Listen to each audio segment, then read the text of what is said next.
We provide you the platform to turn your dreams into reality. Give wings to your aspirations with KR Mangalam University.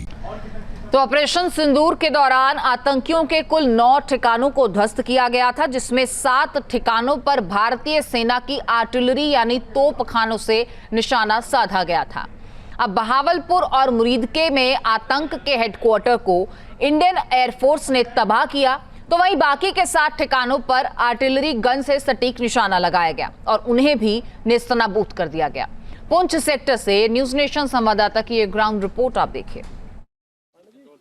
भारतीय सेना की artillery ने न सिर्फ दुश्मन के छक्के छुड़ाए, बल्कि आतंकियों के कैंप उड़ाने के बाद जब दुश्मन ने दुस्साहस किया तो उसके बाद उनके बंकर भी उड़ाए। इस वक्त हम एलओसी पर मौजूद हैं और यहाँ फॉरवर्ड पोस्ट से आपको दिखा रहे हैं कि किस तरह से हमारे गन्स ने मोर्चा संभाला और गोली का जवाब गोला से दिया गया। इन्हीं गोला से दरअसल दुश्मन के बंकर उड़ते नजर आए, उसके परकच्चे हमने देखे कि किस तरह से भारतीय सेना ने उड़ा दिए। इस वक्त हम इस गन पॉइंट पे मौजूद हैं। यहाँ तमाम अलग अलग आर्टिलरी पॉइंट पर कहीं 105, कहीं 125 और कहीं 155 जैसे हमारे जो गन हैं वो मौजूद हैं और जाहिर तौर पर इनका एक अलग कोलैबोरेशन दिखाई दिया। खासतौर पे आप देखिए तो जो एडी गन्स हैं उन्होंने जब मोर्चा संभाला तो देखिए तो दुश्मन के जो बंकर हैं वो धुआं होते नजर आए। और यहाँ इस वक्त हम आपको एक्शन में दिखा रहे हैं कि किस तरह से दरअसल हमारे जवान जो हैं वो पूरी तरह से आप देखिए लगातार ड्रिल अभी भी कर रहे हैं। वो इसलिए क्योंकि ऑपरेशन सिंदूर अभी खत्म नहीं हुआ है और जाहिर तौर पर ऑपरेशन सिंदूर खत्म नहीं हुआ है, लिहाजा तैयारी पूरी तरह से है कि दुश्मन अगर किसी भी तरह की नापाक हरकत करता है तो जवाब इसी तरह से दिया जाएगा। ये देखिए यहाँ पर किस तरह से गोले लोड हो रहे हैं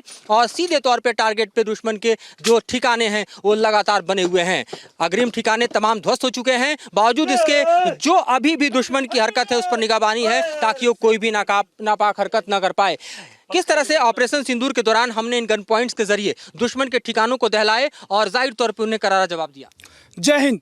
22 अप्रैल 2025 को पहलगाम में आतंकवादियों ने एक दोषपूर्ण कायरतापूर्ण जो हमला करते हुए हमारे देश के मासूम नौजवानों को घातक आहत पहुंचाया है, उसका जवाब देते हुए भारतीय सेना ने एक ऑपरेशन को लॉन्च किया जिसका नाम ऑपरेशन सिंदूर दिया गया। ऑपरेशन सिंदूर के तहत हमारी भारतीय सेना को डिप्लॉय होने का आदेश मिला। डिप्लॉय हमें तुरंत आदेश मिलते ही हम अपने ऑप एरिया में डिप्लॉय हुए और अपने डिफेंस को इम्प्रूव किया। डिफेंस को इम्प्रूव करते वक्त हमने अपना दुश्मन के हर तरह के अटैक जैसे कि ड्रोन अटैक, एयर अटैक और आर्टी शेलिंग से बचने के लिए और उनका जवाब देने के लिए हम तैयार थे।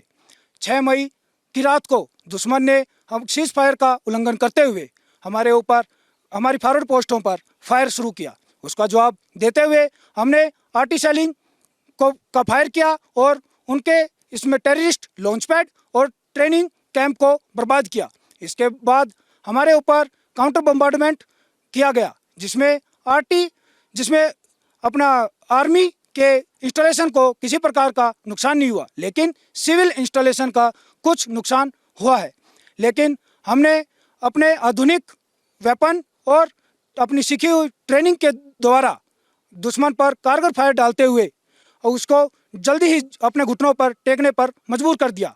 हम आज भी दुश्मन के किसी भी अटैक का जवाब देने के लिए तैयार हैं और आर्टिलरी रेजिमेंट अपने साहस और मोराल में हमेशा से हाई थी, हाई है और हाई रहेगी। ये मोराल देखिए किस तरह से हाई है और जय हिंद के नारे के साथ साथ किस तरह से यहाँ पर दरअसल लगातार सेना के जवान अपने एक्शन में दिखाई दे रहे हैं। आर्टिलरी रेजिमेंट लगातार एक्शन में है। ये वो रेजिमेंट है जिसने यहाँ से तकरीबन आप समझिए दुश्मन के हर ठिकाने को दहलाया और जाहिर तौर पे आप देखिए इन्हीं गोलों के गिरने से तबाह हुए लगातार जो हमने विजुअल्स में देखा दुश्मन के ठिकाने, जिसके बाद अभी तक पाकिस्तान संभल नहीं पाया है। और ये है आर्टिलरी की पावर, भारत की आर्टिलरी जो अग्रिम पंक्ति में दुश्मन के खिलाफ मोर्चा संभालती है और जाहिर तौर पे उसके पीछे आर्मर्ड और फिर मैकेनाइज्ड इन्फेंट्री और इन्फेंट्री की बारी आती है। लेकिन हमने इस समूचे वॉरफेयर में देखा कि किस तरह से ऑपरेशन सिंदूर के तहत पहले दुश्मन के ठिकाने खास तौर पे आतंकी ठिकाने उड़ाए गए और जब दुश्मन ने यानी पाकिस्तान की सेना ने पलटवार किया तो उसे सबक सिखाया गया, ऐसा सबक जो पाकिस्तान में पीढ़ियां नहीं भूलेगी। ऑपरेशन सिंदूर का नाम जब भी आएगा पाकिस्तान की रूह कांप जाएगी। न्यूज़ राकेश सावत के साथ Madhuren Kumar, News Nation LOC.